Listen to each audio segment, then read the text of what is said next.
Yeah.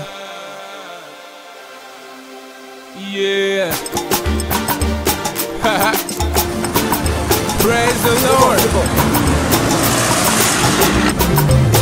Yeah, yeah. Oh na na na na. Yeah. Na ye koye mangolu na ye. Nata soli boli. Ah. Comment ça? Ah. Mais comment ça? Oh, ok, on est deux. Maman, c'est quoi ça?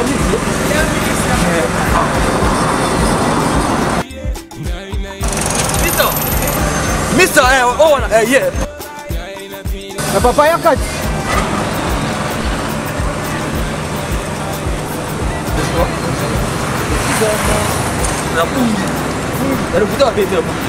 Na bungi ma ozoluka nini te naluka super café mo be kongu tozo konga ba gel de ria estate on ça dit ça kana agence ça fait te nga agence pe mitero ka agence super kongo mais yango wana ah bon ça juste à côté soko kiti awa agence ya pe ya otuni avenue foi wa numéro 763 numéro 763 bon ils a super maman Clément chaud Yewana, maman Clément chaud. C'est pour toi qui est dans mon nom.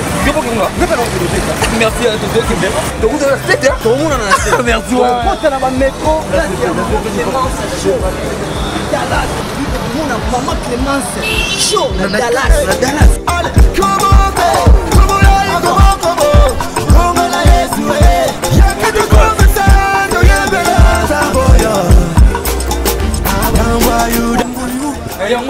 et bah cyber nous sur la lemba à côté.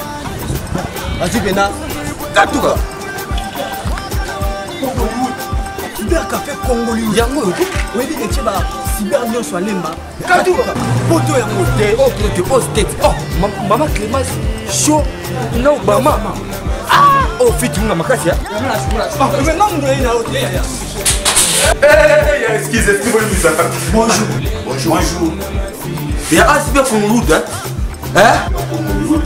Vous allez avoir un autre vous savez ça vous avez ça développé loterie depuis des pourcents des années nous avons ça pas de sauver développé ouais tu dois les avoir développé dans les States États-Unis des États-Unis oui maman Clémence ça va non après ce que nous avons privilège nous toi ça la facilité au résister yango la débat ça on a des pour la talaga congolais merci du Equador qui va bien ça na tourner sauver ta mana combien bon biso a besoin de biso bâtiment pour utiliser BLT le solar à $5 en pamba maman qui est assis ah comment couple papa couple ça à $10 ah en famille là la bio sur ce na combien wana $10 la famille au Maroc et une autre States et pas au Pama na monde na ego si aux gens normal là pour ça on fait des secours tout ça mettre dans secours ça va là tu camera la photo tout ça na maman vous on a pas utiliser les réseaux sociaux pour qu'il ait la bilo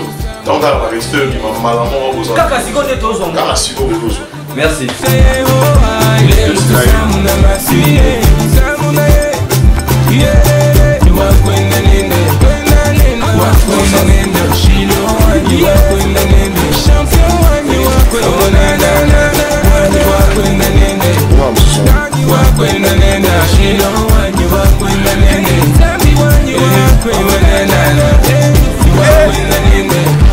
Kine Zabino, Panalemba, Cyber Café Zara, Cyber Café terminé Zara, et bon Nani, Maman Nani, voilà ça la victory là, là où Pama Fara, Sipo, adresse la bicho Zali, so outil boye, outil ma tete, outil alimenter, au Kukana, arrêt terminus, na.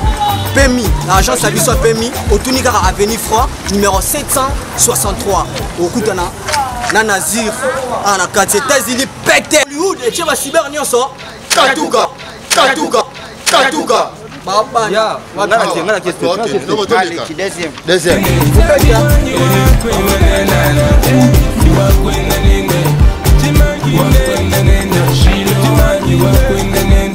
Bonjour maître. Bonjour. Nous avons reçu dernièrement un homme politique ici, de notre émission Grand Format, Justin Bitapura, pour ne pas citer son nom. Il a dit que Adolphe Muzitu était parmi ceux qui ont lutté pour que aujourd'hui nous puissions arriver à signer un accord politique au cours du dialogue. Mais pourquoi au départ il a milité et en fin de compte il se décide de ne pas ratifier cet accord? Quelles sont les raisons? Les raisons, c'est tout simplement que les concepts dialogue et les concepts signature de l'accord politique, ça ne pose pas problème. Mais on entre au dialogue, mais pour signer quel accord, avec quel contenu. Donc il y est entré dans le dialogue parce qu'il y croyait, parce qu'il a écrit pour le dialogue. 9e tribune, il parle de 2 dialogues et des transitions. 10e tribune, il parle de dialogue vertical. Et 12e tribune, il parle de 3 crises où effectivement il en appelle au dialogue. Et il est invité par le facilitateur comme consultant, comme personnalité. Mais malheureusement, premièrement, en termes de vice de forme, il constate que le document final qu'on veut lui faire signer, on ne lui a pas présenté pour lecture et moins encore pour en débattre. Est-ce qu'un comité restreint peut remplacer une plénière dans un forum?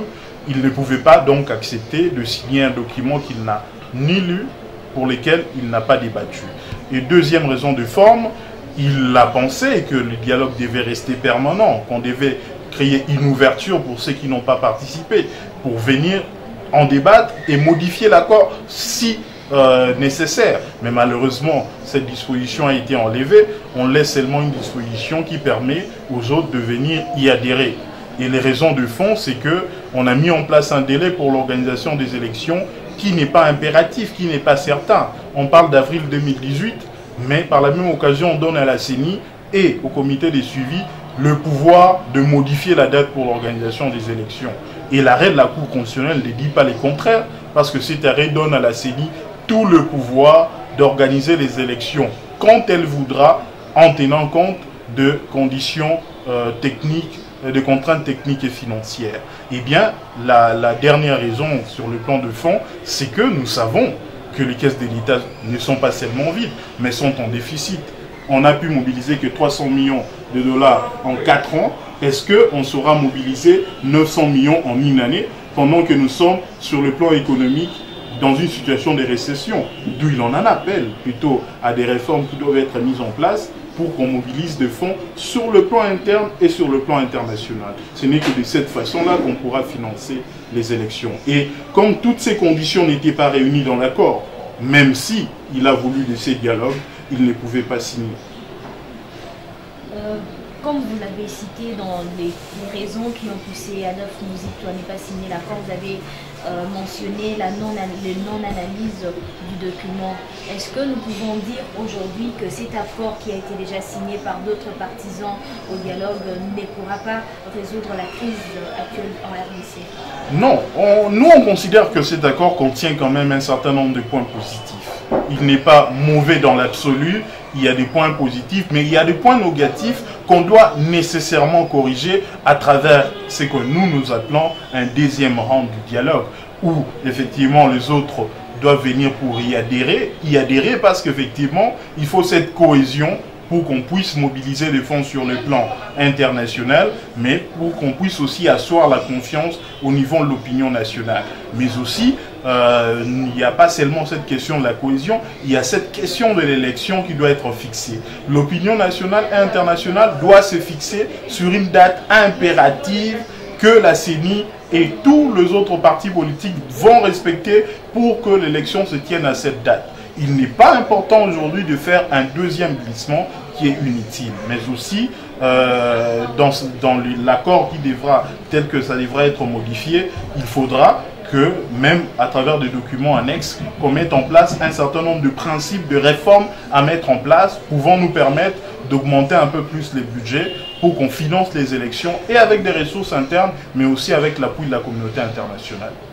Donc si je vous ai bien compris, vous rejoignez l'idée du rassemblement des forces politiques qui demandent aussi un deuxième round du dialogue pour essayer de revoir certaines questions. Nous, on savait, l'ancien Premier ministre Muzitu, en entrant au dialogue, quand il a vu que les rassemblements n'y entraient pas, il a déjà préconisé un second round du dialogue. Il y a très longtemps, même bien avant que les rassemblements. Donc c'est plus ou moins les rassemblements qui est en train d'adopter. C'est peut-être une position différente, mais il y a des similarités, parce que les rassemblements appellent même à un rejet du premier dialogue, mais nous on veut qu'on considère qu'il y a quelque chose qui a été fait, mais qui doit être amélioré. D'où on parle plus d'un second round du dialogue que d'un deuxième dialogue.